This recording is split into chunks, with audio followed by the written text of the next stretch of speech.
Hello, everyone.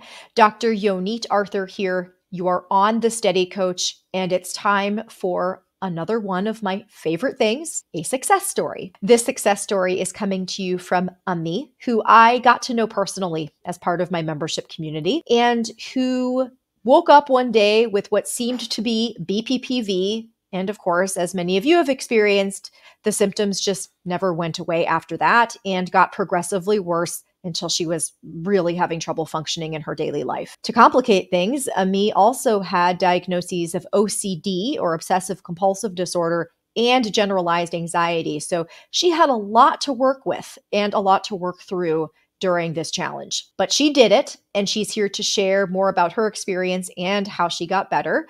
So again, as always, there's just so much to learn from each and every one of these success stories. I hope you enjoy this one. And of course, leave us questions or comments below. You can like, share, subscribe to my channel, or if you're listening to this as a podcast, you can also follow the podcast. All of these things help me reach more people and bring more content like this to people who need it. All right, enjoy this conversation with the charming Amie. Hello, Amie. Hello.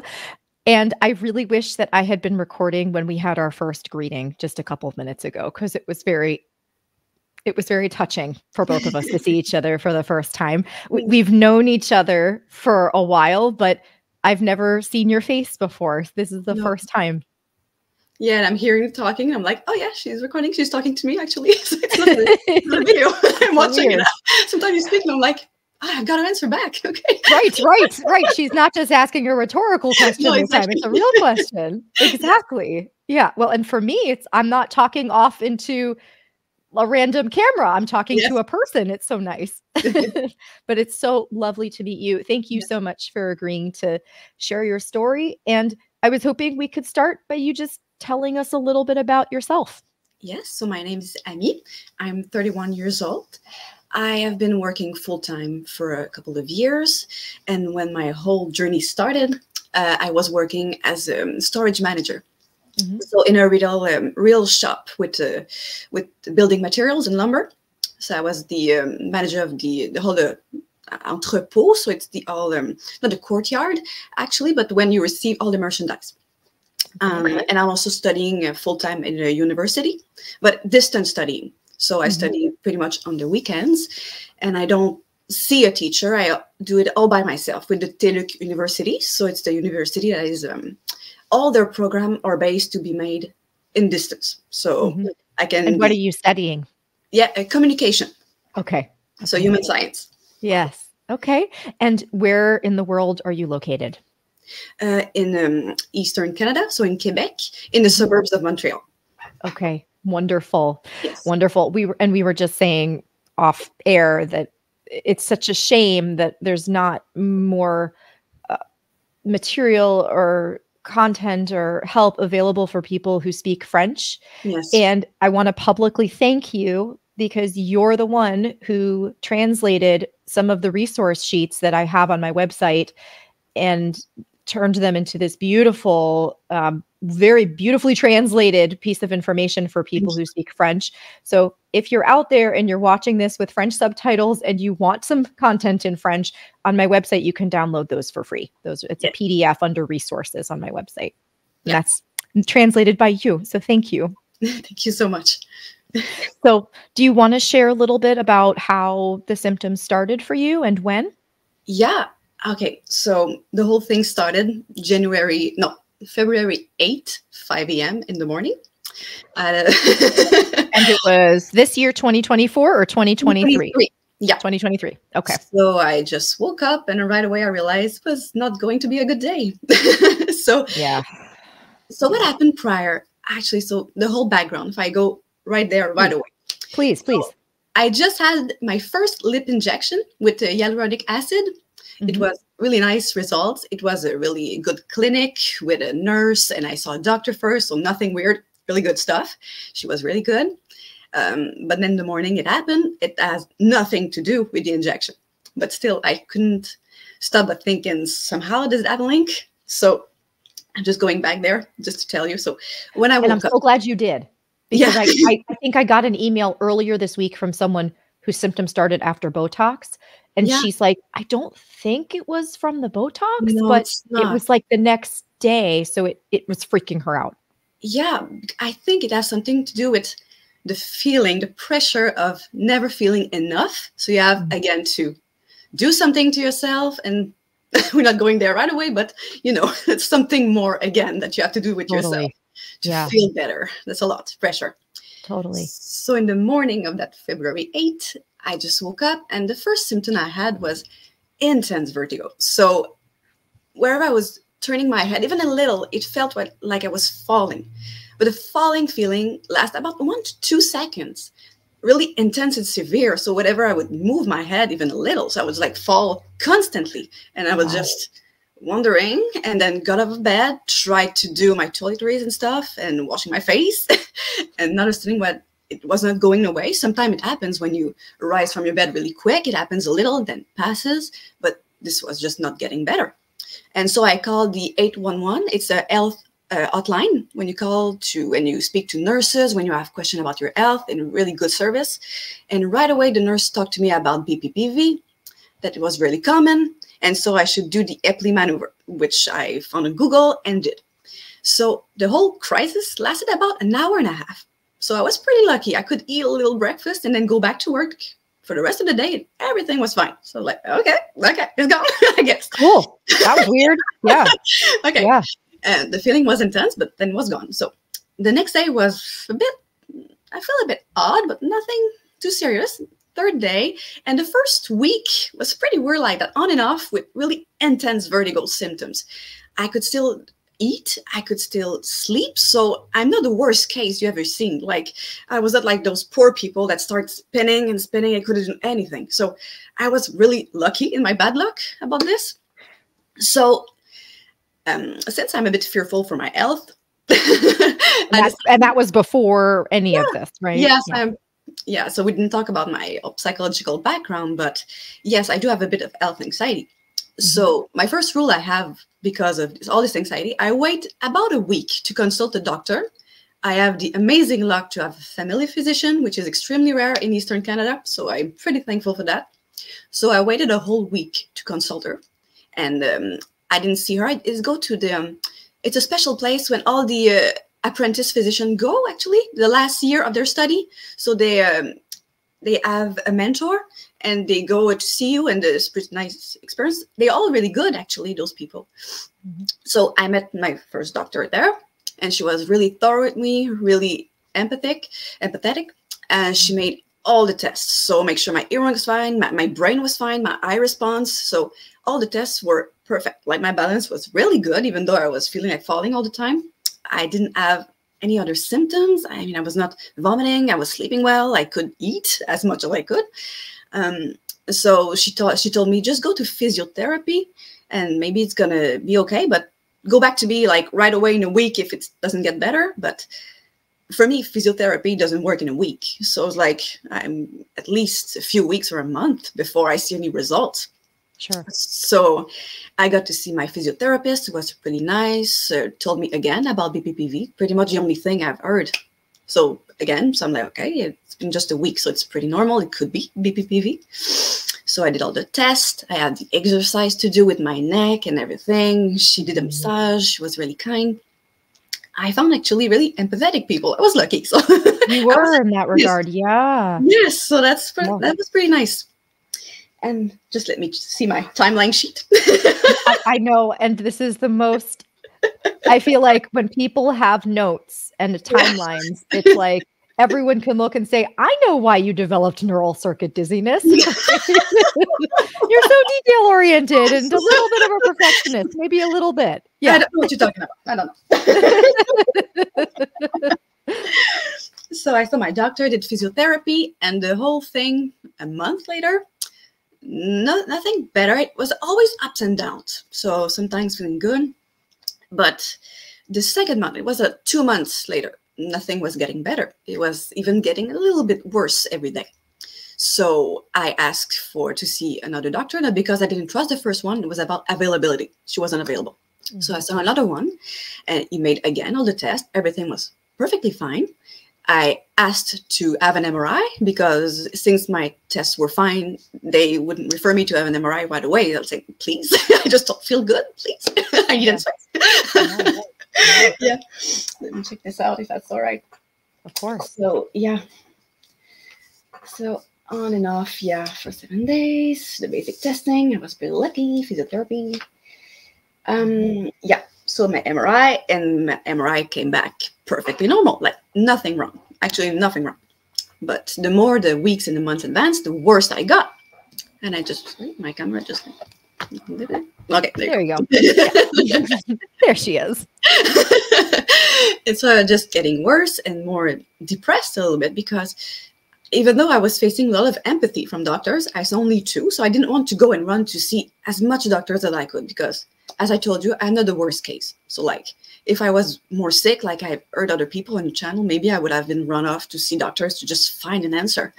But I was not that distressed at first. I just got more and more distressed over time because all the answer I got was, you're perfectly fine. But I was not perfectly fine, like, absolutely not. So since the symptom just got worse, I have my list of symptoms, but like the vertigos were just a part of them. I have terrible shoulders and neck pain. I was just so stiff. I have nausea. I have headaches. I had big vertigos again, but feeling like walking on a trampoline that was very severe. At some point, just the floor would disappear. Just like I was walking, and just I would freak out completely and run off to something to sit on. And I was like, oh my God, what is happening? And just it would last so long and would be so distressing. And then you see the doctor like, you're perfectly fine. No, I'm right. And I feel like that makes it worse. If the doctor said, yeah, there's something wrong with you, we see there's something wrong with you, I feel like that's actually easier. Because then that you say, okay, cool, what do we need to do to make this better? But when they say there's nothing wrong with you and you're like, but I just fell through the floor. Like it felt like I just fell through the floor. And there's nothing physically wrong. That is when things get really scary. Yeah, exactly. And so the doctor I see, the second one, it prescribed me a cortisone.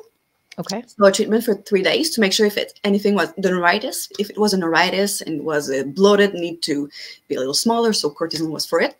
And also a white pill to vertigos. I don't know what name it has, but it didn't help because it wasn't the case. Yeah. And so the months just, I found you at the 5th month. So I was pretty lucky. But like at the 5th month, I was completely depressed, completely. And I was like, I'm not going to live like this. And I told my boyfriend, like, if in a year I'm still like this isn't going to happen. I'm not going to live another year like this.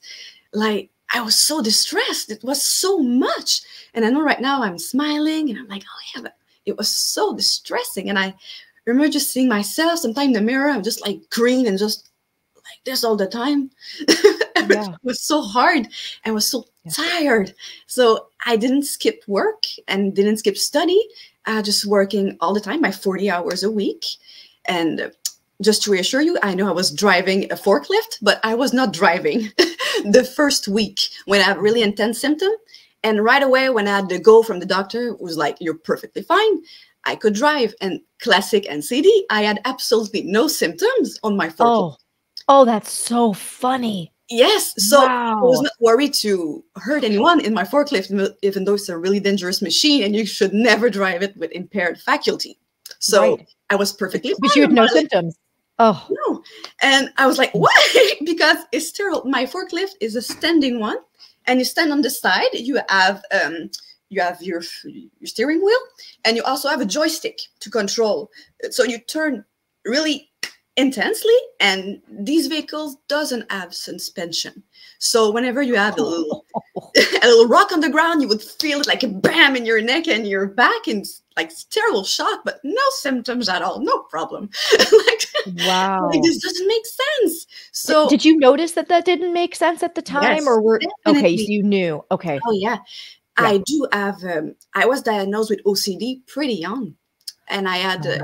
Especially with as a kid, I was, I had a lot of ritual. I mean, OCD people, I don't know if I think you know a lot about I do. OCD people, but as a child, it's more like compulsion, like touch 3 times the door handle, something like that. You have to wash your hands a lot. Those kind of specific symptoms. As you get older, it's more like thoughts, like a cycle of thoughts for OCD people. And later diagnosed with generalized anxiety because, Yeah, well, I mean, you may as well. If you're going to have OCD, you may as well have that too. You have that full collection. I consider myself pretty lucky because my mom was working in a mental hospital for 30 and more years. So she had a lot of education, and she educated me as well when she had me, and realized I was pretty much like her because my mom also has OCD. And so she taught me tricks and how to understand myself really quickly. So right away when I have NCD and this strange feeling of there's nothing wrong in the lift, but everything is wrong when I'm on the floor, I knew right away there was something about this. But it was definitely the most intense experience I had related to my OCD. Definitely. I relate them both because I think they have something of a link, even though they are not, you don't have to have OCD to have NCD, definitely not. But I think they do tend to love each other. They do. You are 100% correct. And I will tell you, I knew nothing about OCD before I started working with people with neural circuit dizziness. Yes. I've had to learn because there's such a love between them. And I think what it is I think maybe for you, and this is just a theory. I don't know if I'm right. I think everyone has dizziness sometimes, and vestibular disorders, temporary problems in the ear are common and really distressing for people. Yes. And when someone already has a nervous system that's a little tuned up or turned up, like someone who has OCD tendencies, I think it's more likely to trigger it because it's just such an uncomfortable and scary and unfamiliar feeling. So I think that's why we see so much of it. Yes. And the first time my symptoms started, they were not at all the same as how they evolved over time. Right. So at first I wonder if I had a crystal. Probably. Sure. It doesn't really matter because there's nothing to do about it, just going to pass. But then my brain just got attached to it and the symptoms just got so much worse over time. Yes. And I'm like, I prefer the crystal. Yes. My gosh. Yeah. Do you want to share what symptoms? I think I interrupted you when you were saying you had a list. Do you want to share some of the symptoms? Oh, beautiful. Now, is it in French or English? I have to know. No, in English. In English. Okay. So sure, I had the blurry vision as well. That was crazy. The wavy vision. I had so much trouble just to discern it, details, especially when they were in a pattern. Like I would have to take so much time just to see it. It was so tiring. Yeah. The neck and shoulder pain was crazy. Like it was so stiff, and plus the vertigo. So I was just felt unstable all the time unstable. So just going to the bathroom at night, I would just feel so unstable all the time. Just going up and go to the grocery store was terrible. With all the colors and all the bright lights. And it was really hard, but I wouldn't stop because, I had OCD tendencies for so long, I know myself. So I realized there was a pattern. It was something similar. So I'm like, if I'm scared of something, I have to face it. Not to put myself in a situation where I feel so powerless and uncomfortable, but to face it and not be afraid of.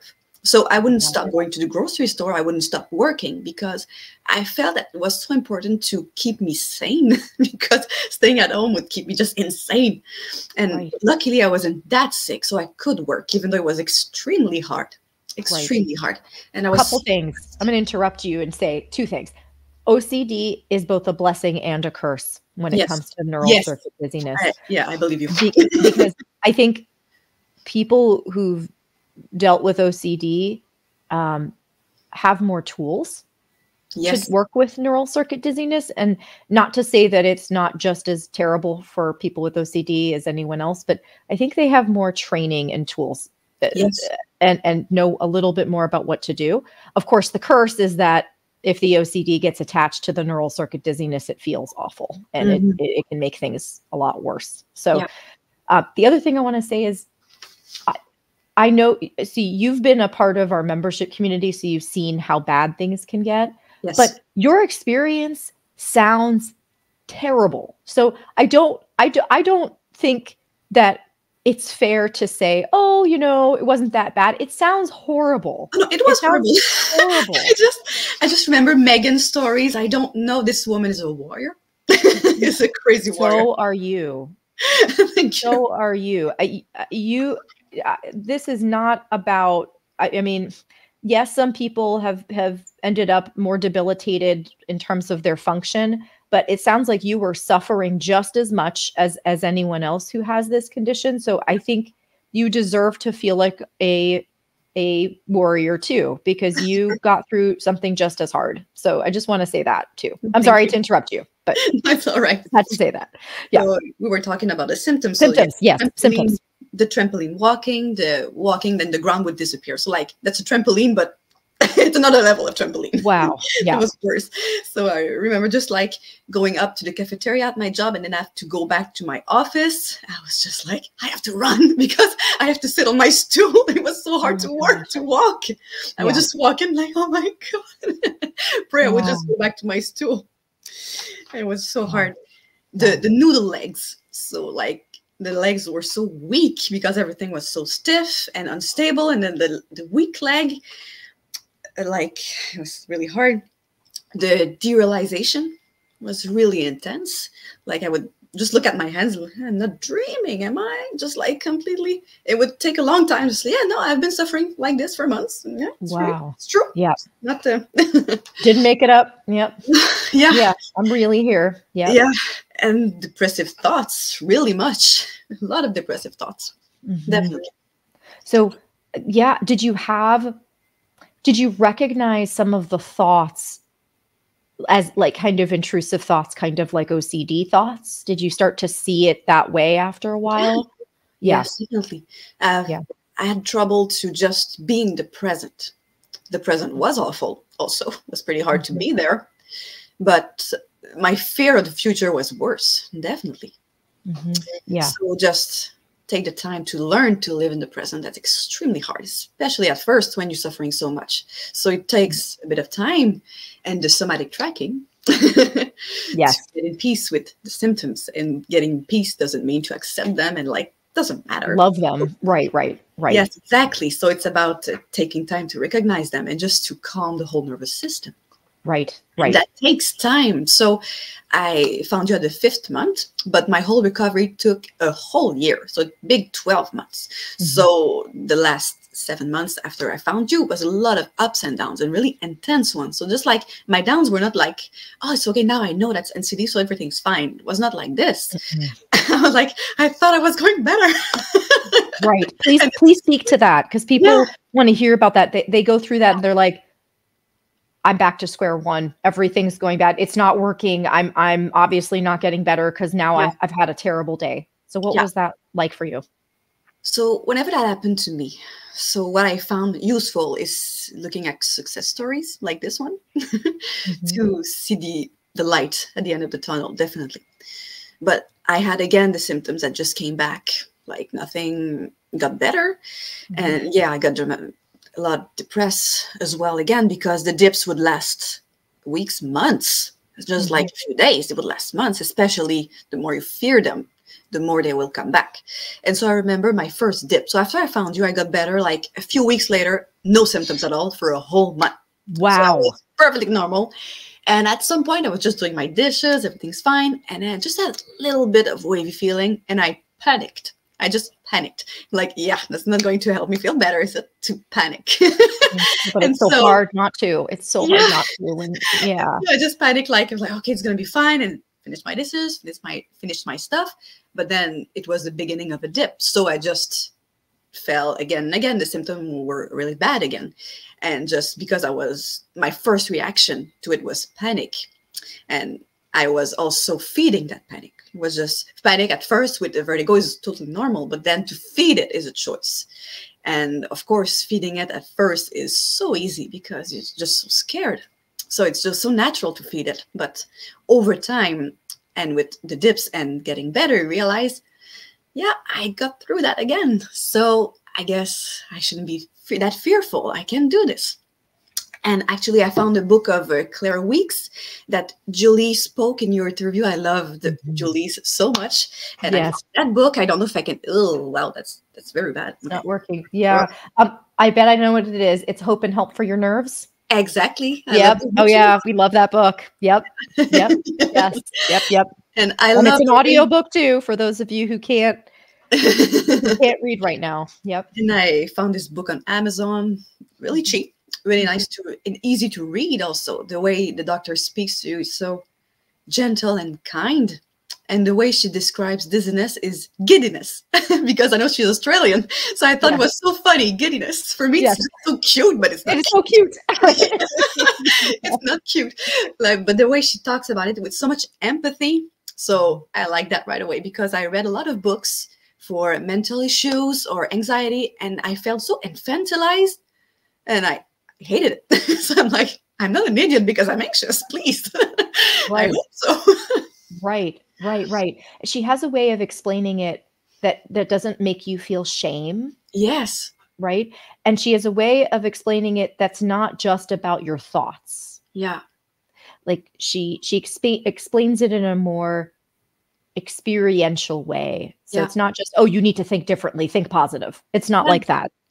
And the way she gives a lot of importance at the way your body is, not how you stressed your body is, and not damaged, I would say, but like so affected. And so that's normal that the thoughts keep just not in your head and your body's completely fine. Just, it's a whole phenomenon. Everything is included in this. So yeah, there was a little part. I read also Dr. Schubiner's book, Under Your Pain. I love that book also really much. Same kind of tone as Claire Weeks, I think.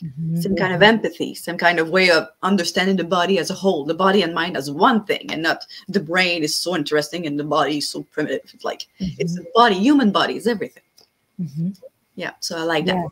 Yeah. So when you went through the dips, it sounds like there was an evolution. At first, you would just panic. Oh no, the symptoms are back. I can't live like this anymore. Would you go into fear stories like that? Like, I'm never going to get better. It's not working. Yonit's wrong. Nothing to Yonit's wrong, because I'm used to dips. So I'm used to feeling like suddenly things seem so grim, even though it's just not just in my head, but I mean, it's the scenarios I keep feeding myself that makes it so grim. So I understood that pretty quickly. Even though the pain was so intense, I had to convince myself and do somatic trackings and accepting this was really hard. I think shame is a really big factor of getting dips. Huge. Yes. So much shame, especially because I was diagnosed with OCD. For me, it was so shameful. I had so much symptom as a kid. I was so in pain as a kid. And you don't understand, you don't have tools as a kid, because, well, you have to learn them, and it takes time. Even if your mother gives them to you, you have to understand them. As a child, you don't have this concept. It's so hard. So I was so sick, and it was so shameful for me. Like, honestly, it was a really hard experience, and people wouldn't understand in front of me, because I was in my mind, my fear scenarios I was feeding. And so for me, NCD was a bit like this, because I felt like it was my fault at some point, even though it was not. I mean, it's not something I wished for myself. But at first I realized, I thought, do I want to hurt myself? Like, why do I have this scenario? I don't want to hurt myself. This is so sad. And definitely your video taught me also that my OCD or my NCD was not the dark part of me, which it's a really figurative way of speaking about it. But like, it's not a dark part of me. It's a really insanely loving part of me that wants to protect me from anything, anything too much. Like, at some point I can live without all this protection. Thank you, brain. But yeah, there's less shame in that too, isn't there? There's less shame in that. Yes, definitely. Because if it's just, oh, I just have an overprotective brain and this isn't my fault. It's just the way my brain works right now, and I just need to work with it. It's not your fault. Life. That realization changed my life entirely. So, because at first it was just shame, it was just me living in my darkness for no reason, and I did not understand. So that just changed everything. That statement, that only statement. Wow. So when you had the dips, so it sounds like once you realized the panic and the fear thoughts were a problem, Yeah. there were two things that needed to change. Number one was you had to not respond with as much fear. You had to respond with welcoming and accepting, like moving toward the symptoms like you would with somatic tracking. Yes. But it sounds like the second thing, and just as important, is doing that. You couldn't blame yourself for being afraid. Like, okay, it makes sense that I had a fear response, and now I need to respond differently to that fear, but it's not my fault that I had fear. Exactly. Right. Yeah, exactly. Okay.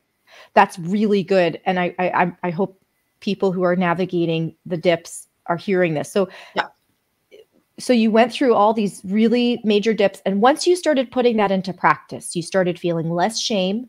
Yeah. You started thinking of the dizziness and maybe even the OCD as parts of you that had love for you, or that you had love for, Yeah. that it wasn't your fault, and that you could actually welcome the symptoms instead of trying to push them away.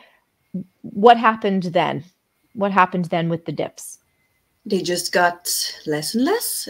And at first I realized it sounds stupid saying like that, but like I was calculating a lot, like the timelines that Joella spoke in their success stories about the times it has to take to have a dip, how long does a dip last, how long does a recovery last. Like I would calculate it in weeks, and like it doesn't need to be, seriously. And especially when I was watching success stories, when people healed faster than me, I was like, oh, what am I doing wrong?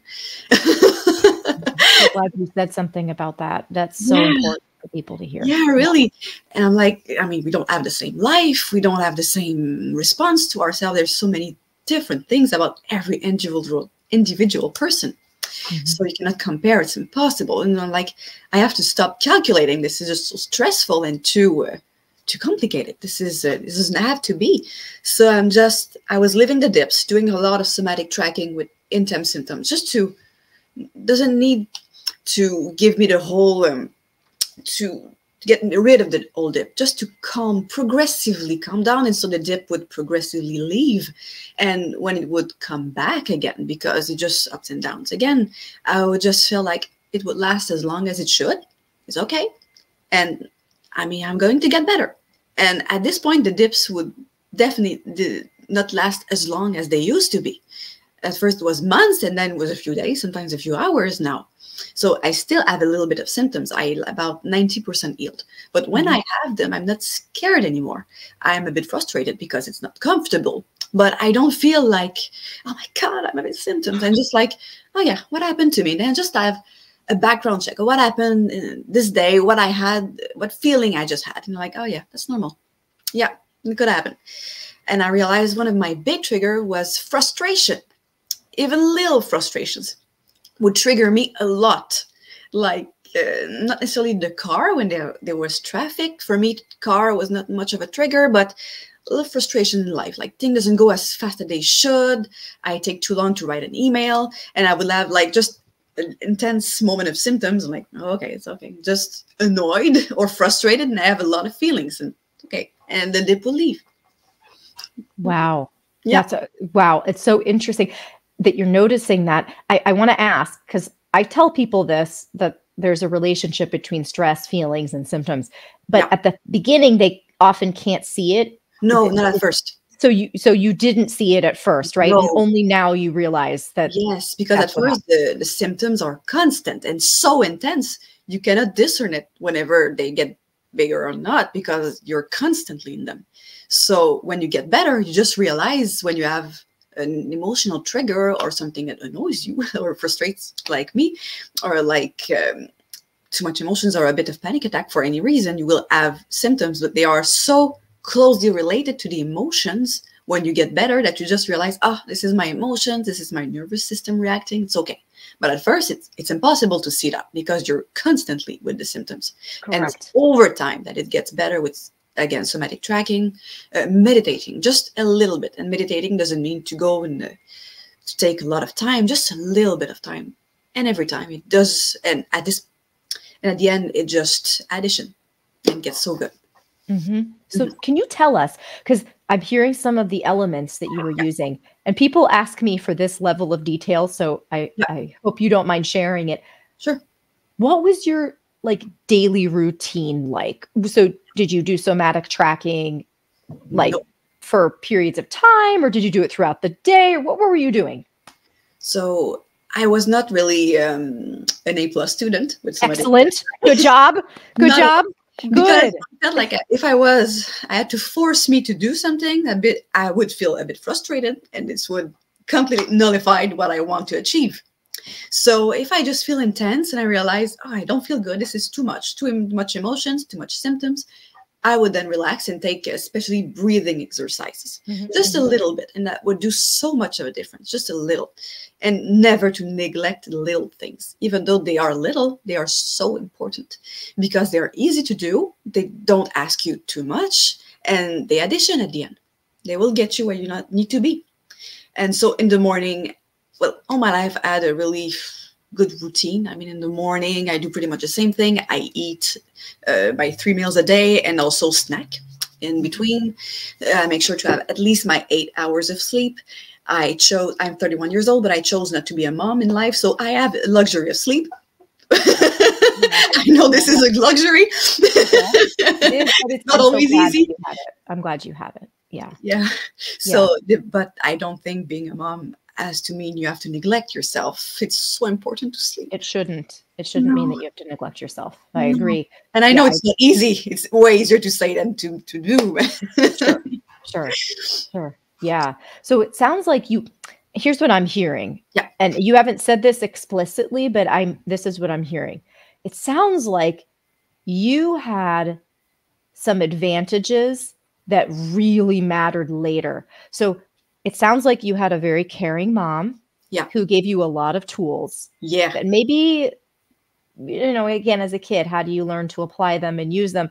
But you had some of those tools in your pocket. Yes. You had, it sounds like, a supportive family and your supportive boyfriend.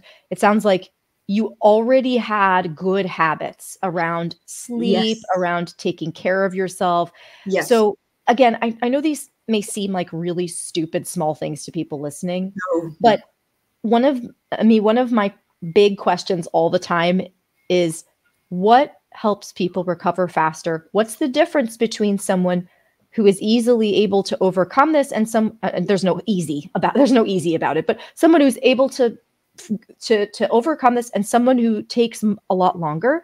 And it's a lot of times it's those things. It's that someone already has some of that stuff in place, and the fact that your history with OCD meant you never stopped. You didn't get to the point where your life really, really shrunk down so small. And I think that helps people in the long run. I think it does. So for me, taking care of myself was not staying at home. I had the luxury to keep working. So I did as much as I could, even though it was really hard. I tried to keep my life hygiene as clear as I could, keep a really tight routine. And the 3rd month of my NCD, I started working out again. So at first I stopped because I wanted to take care of myself. Like, if I feel like this, I have maybe to stop exercising. Sure. Yeah. To make sure I feel better. But when the doctor and the MRI came back completely normal, there's no point for me to stop working out. So I'm going to work out. You did it anyway. Yeah. So I've been working out and doing exercise for years. So I'm someone who is pretty much in shape.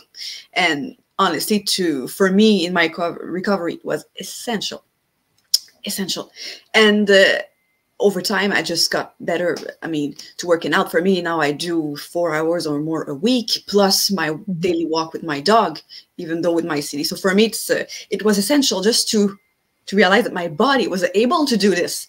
And classic NCD again, when I was at the gym with my headset. So I could do my workout and also do like Bulgarian split squat. I guess you know this exercise. Yes. Oh, yes. One of my favorite exercises. Yes. But it's super hard for balance. There was no problem for me. I could do it. So I'm like, okay, so if I can do that with weight, I mean, I can walk, right? Right. Thank you for saying this. Yeah. Thank you for saying this. I think this is, again, just something we talk on my channel so much about, working with emotions and thoughts. And I think we need to, and we're going to talk about that too today. But I'm such a big proponent of exercise, not because I'm trying to torture people and not because I'm trying to tell people oh, like if you can't exercise, then, no, I understand some people their bodies are so in alarm mode that they can't exercise. So we're not blaming anyone who can't. But exercise, if it's done well, especially strength training, is so empowering because first of all, it's wonderful. It builds up some systems that help you balance physically, but also it gave you confidence. And confidence is like, it's just a key element in recovering from chronic dizziness. It truly, confidence in your body and accumulating evidence that your body's actually okay and that it's just a mixed up signal from the brain. And that's what it gave you. Yes. So starting the gym each day was really hard. So I train about 3 days a week. So I met you the 5th month and I was working out at home with my own stuff, but then I got to the gym in August and I decided to train 3 days a week, about an hour and 30 each time. And going there at first is always pretty hard. Just put on the shoe, change yourself, put on the headset, and just like walking on my wavy boat. Wow. So I go to my treadmill and just when you go into it and then the brain just lets go, sometimes it comes back. Even with my weight, it would come back a little and I would just calm down and it would leave at the end of my workout. So I would not give in to fear. It's really easy to say and way harder than to do, but wow, absolutely. Yeah. And you're describing this and I'm so glad it's coming from you and not from me because you've lived it. So and you have the right to say like that this is something that really helps because you know just how hard it is because you had to live it.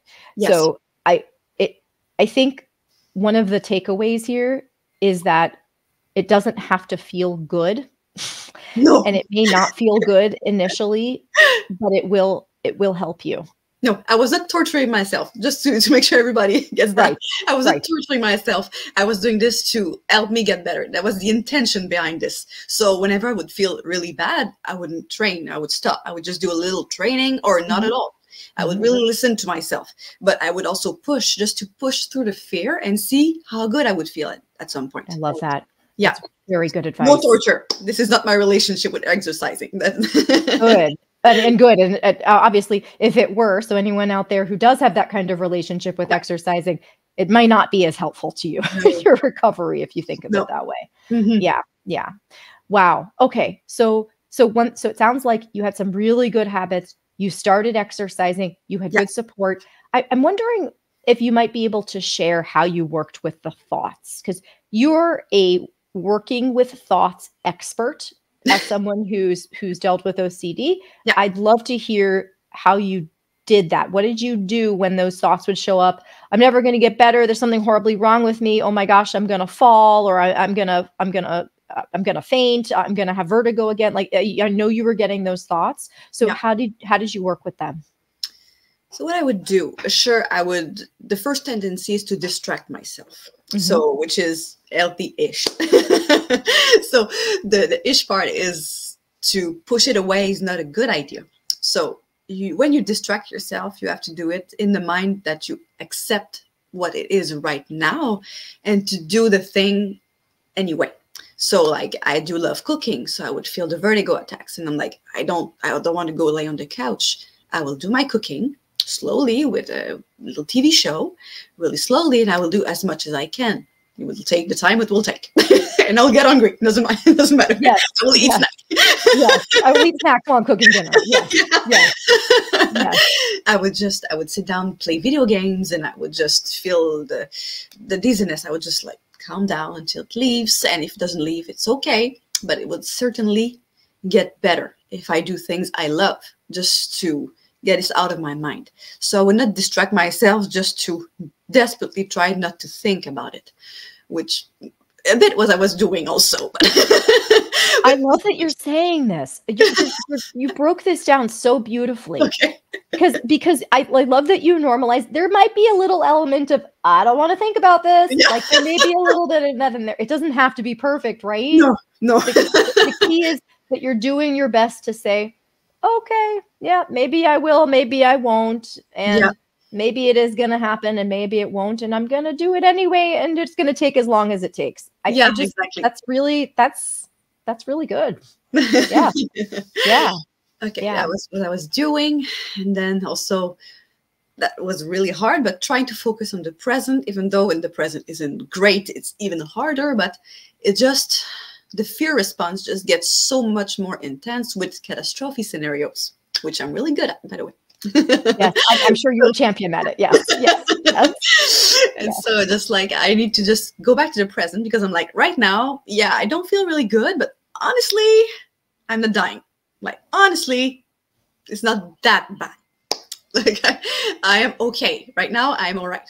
And just again, when this thought would recede, I would again go in my future catastrophe scenarios, and I would go, no, right now is not that bad. Seriously, it's okay. And then just sometimes just a little bit, and I would get tired, and then just do something else, distract, and then practice just by little things and practice. A lot of little things. It's so funny. You're saying all these things. It's like, so I've been putting out these 1-minute videos. Hopefully you're not spending time on my channel anymore because you don't need to, but I've been putting out these, you do so often. So you've seen the reels, then the 1 minute, or the shorts rather, of the 1-minute videos. Yeah. Basically everything you're saying is like all the things I'm saying on those reels. I'm just like, it's so good. You're describing exactly how to get better. You're describing it. I'm listening. Yeah, well, no, but I think you figured this out before I put those videos out. I think you were the original person who figured this out. I've just learned from folks like you who've been seeing how they got better. But that is brilliant. So coming back to the question I asked earlier, that's hard to answer about your daily routine. Yeah. It sounds like when you found a topic of particular difficulty, or a situation that was bringing up a lot of fear or anxiety, you would start to practice this skill in that situation. Yeah. So you'd use somatic tracking as kind of like okay, we're going to allow the symptom right now, and I'm not going to fight it.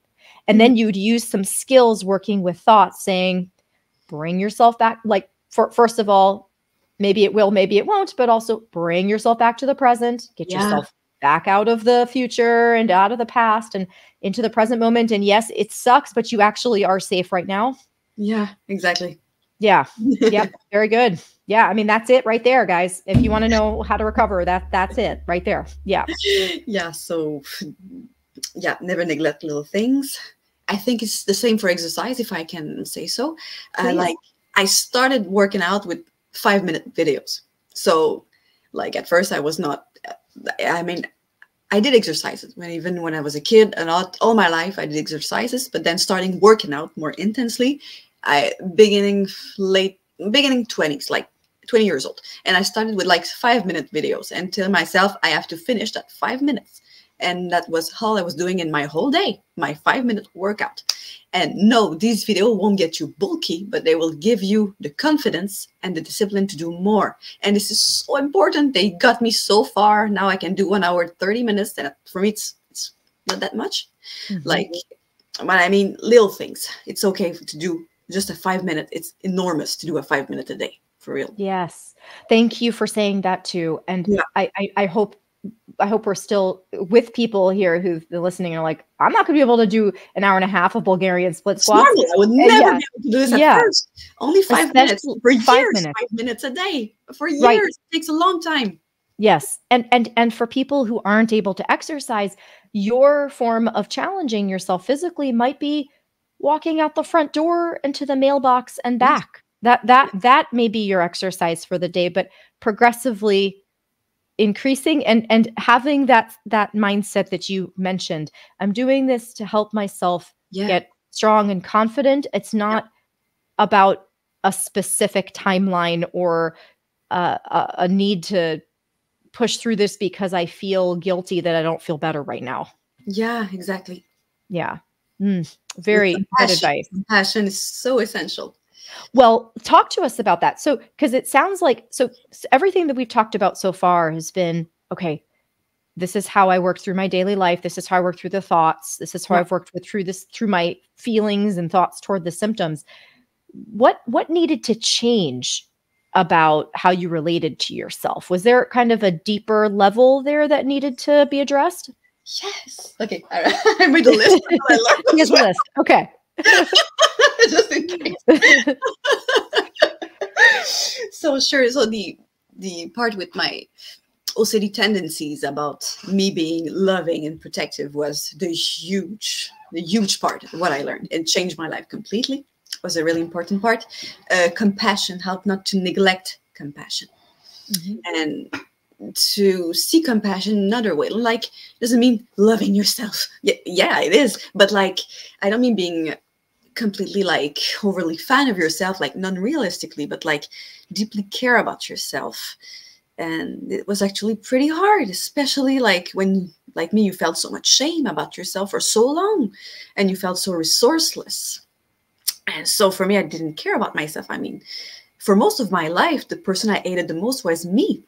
And it took me so long, like later 20s, honestly. Like I was in my 20s, 23, 24. I started realizing I was the one driving. At first, it felt like, nah, just happened. And now I'm like, no, I'm the one driving. I'm here.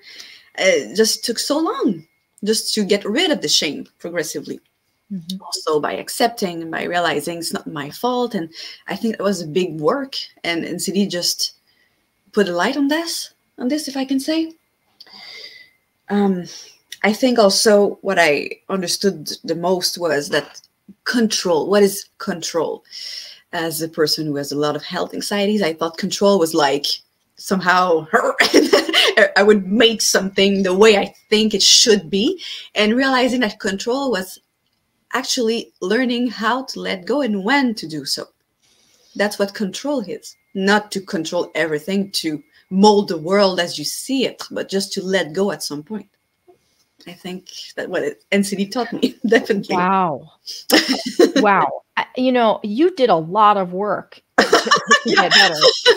I'm just saying, you know, that it sounds like you made some major changes at every level. Yes.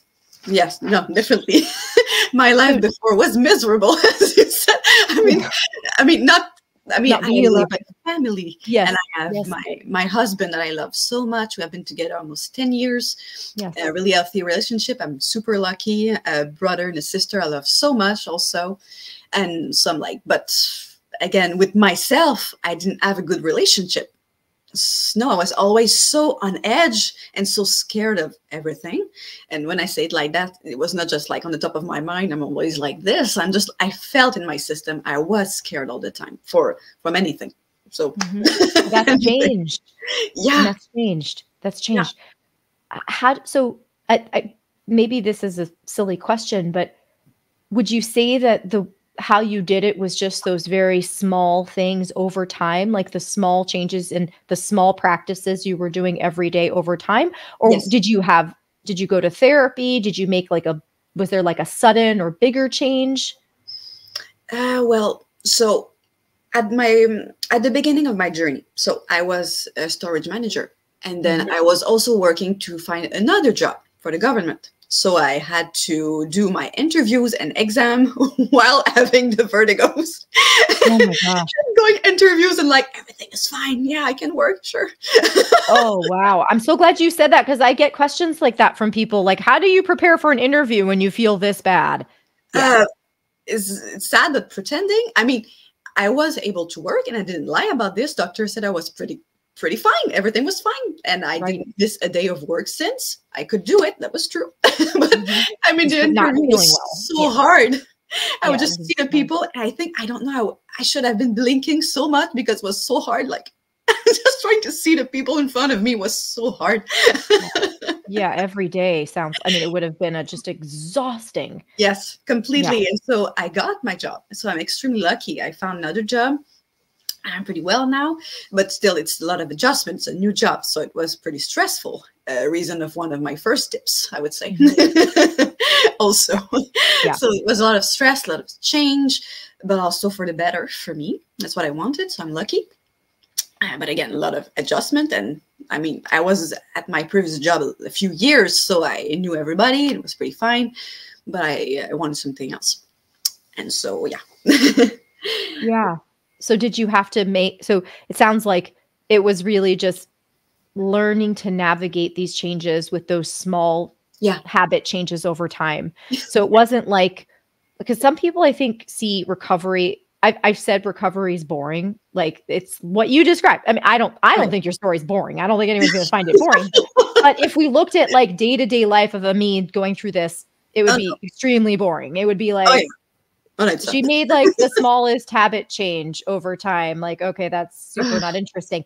But it sounds like there wasn't like, you went to therapy and you found this one trauma that caused everything, or you had this huge emotional release and then it changed the way you look at everything forever. It wasn't anything like that. No, I didn't go to therapy because of the money. So I really believe in therapy. I had some in my life, but I couldn't afford them at the moment. And I felt like with your channel, I had a lot of support. The community, also in the Steady Coach community, I had a lot of support.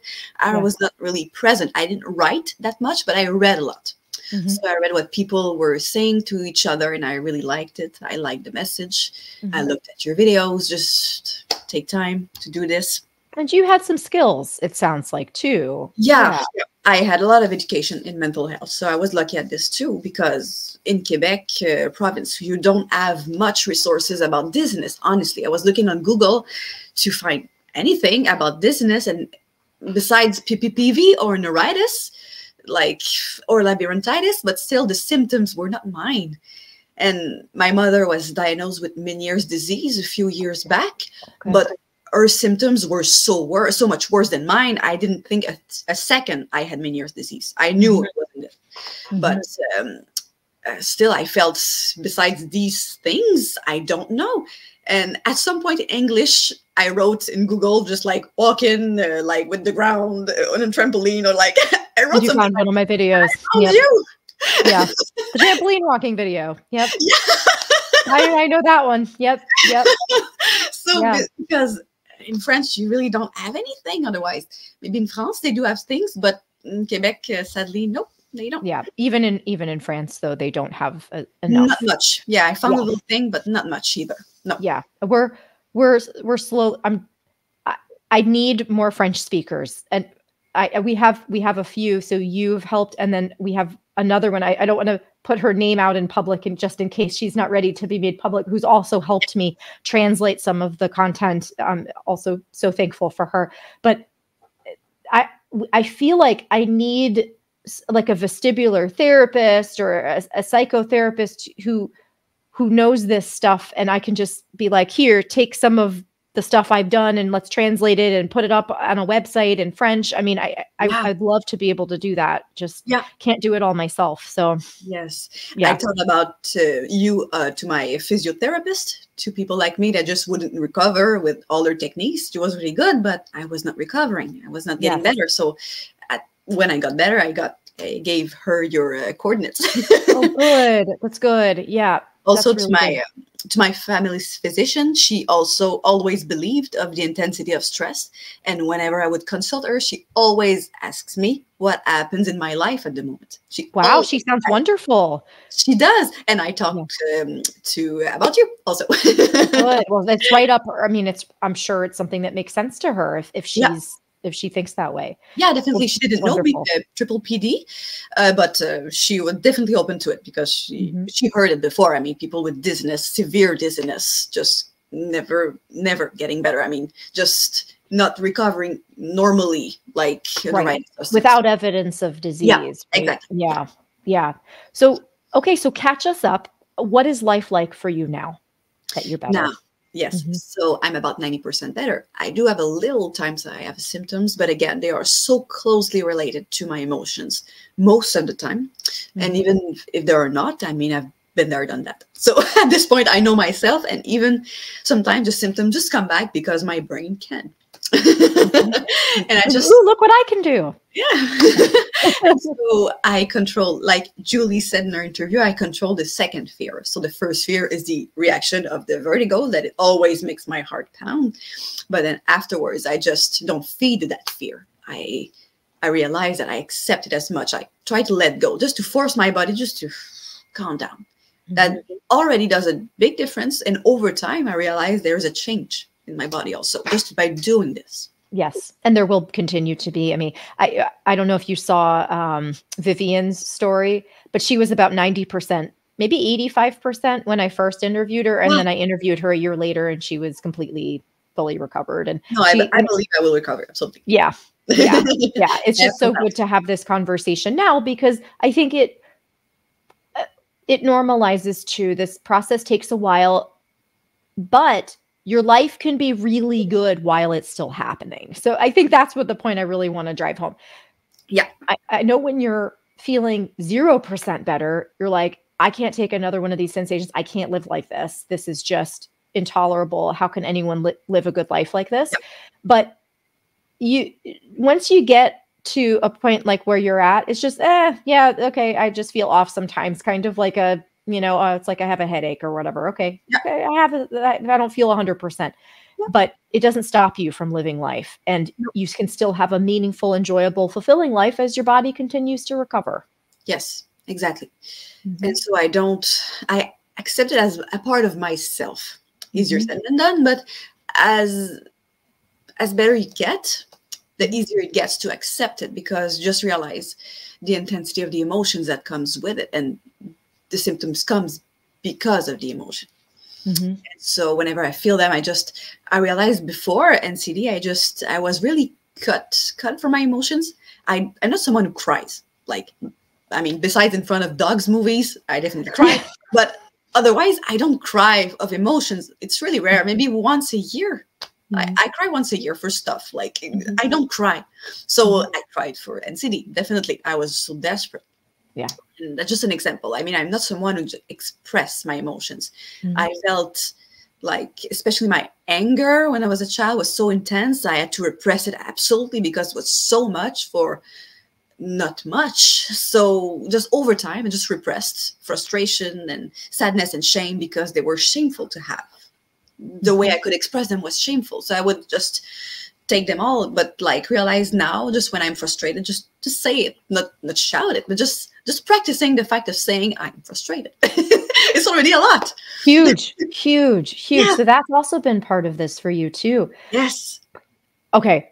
I'm going to say something a little controversial, but someone commented on one of my social media accounts recently and said, I think, and by the way, guys, if you're new to PPPD or dizziness, please feel free to be like, no, that does not apply to me. I will never be happy that any of this happened. And that's fine. You don't have to be. You can be one of those people who's like, okay, see, I'm never watching another dizziness video ever again. Bye. When you I feel see where you're going. Okay?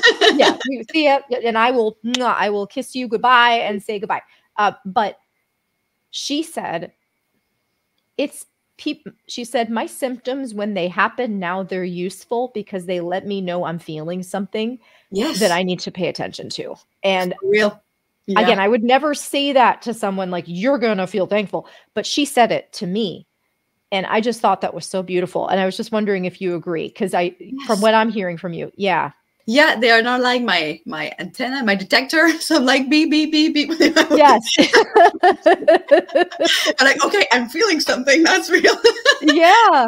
I was repressing them so much at first. Now I'm just like, I have to face them. No choice. Yeah. Yeah.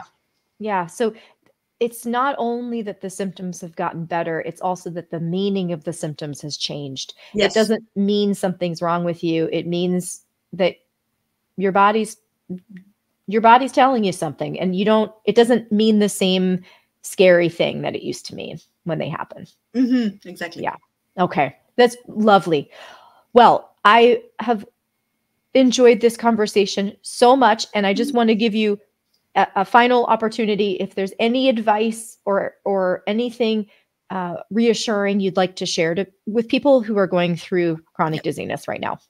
Yes. So again, I'm going to repeat myself, but little things, never neglect little things, even though they are frustrating, because they are little. I think this is so important. Learning compassion. And I know it's easier said than done to learn compassion, especially when it's toward ourselves. But this is so essential. Whenever you speak, you listen to yourself. Whenever you think, you'll listen to yourself and you take it all in. I think at first I thought, like, whenever I was thinking, it was just a thought. It didn't matter to me deeply, but the more I was thinking it, even unconsciously, with just being there all the time, I felt like, I mean, women would say to themselves a lot, like, I'm not enough. And it would just keep on piling. And that's just an example, but something like that. I think that's pretty much what I learned. Yeah. So would you say that it's important for people to notice those thoughts and then counter them with something else? Is that what you think is the best way to do it? So if they notice they're saying to themselves, I'm not enough, or I don't look good enough, Mhm. or I should be doing more, when they catch themselves saying things like that, what would you suggest they do in those cases? Yeah, so honestly, this is definitely something I still struggle with. So I'm not the best person to give advice on that specific matter. It means you're very qualified to give advice, actually. Yeah. Yeah. If you were perfect at it, you wouldn't have good advice for people. I do like to set to myself little goals, and like not completely crazy goals that I know I would never be able to do. This is just like frustrating and so sad. Also, I just like little things. And I think you as a person always know what those things are for yourself. So like, I don't mean go work out for 2 hours every day. This is too much. I mean, for most of the people out there, this is way too much, and way too much. Mhm. So maybe little things. And just about when I mean this, just not working out, eat something you like, healthy, sleep a little bit more, a little siesta, something like this. I would say. Take care of yourself. And Yeah. then when you take care of yourself, it sounds like what you're saying is that helps you. First of all, it helps you go through the motions, so to speak, of Yeah. becoming more compassionate, but Yes. also it lets you give yourself good feedback. So it's Yeah. not like, so maybe it's not so effective if I think I'm the worst at that. Wow, I'm the worst mom, or I'm the worst worker, or I'm the worst driver, or whatever. Maybe me saying, "Yes, you are, you're fine." Like that might not work. No. But if I'm in the practice of constantly setting small goals for myself, caring for myself, and giving myself good feedback about those goals, that's changing the habit of how I talk to myself. So I'm just less likely to talk to myself that way in general. Yes. Yeah. Yes. I think that's really, really good advice. Thank you for that. Yeah. Thank you. Thank you. Okay. So, Amie, thank you so much. I'm again so thrilled to see you and to hear about your recovery. And thank you so much for sharing your story with us. Sure. And thank you to all of you for tuning in. And as always, if you want to leave questions or comments, you can leave them below if you're watching on YouTube, or if you're listening to this as a podcast, you can head over to YouTube to join the conversation. Regardless, please like, share, subscribe to my channel, follow my podcast, all those things. Let me know that you love this kind of content, all these wonderful success stories, and it helps me bring them to more people. So again, thank you all so much for tuning in. Thank you, Amie, and we'll see you soon. Thank you. Bye bye. Bye-bye.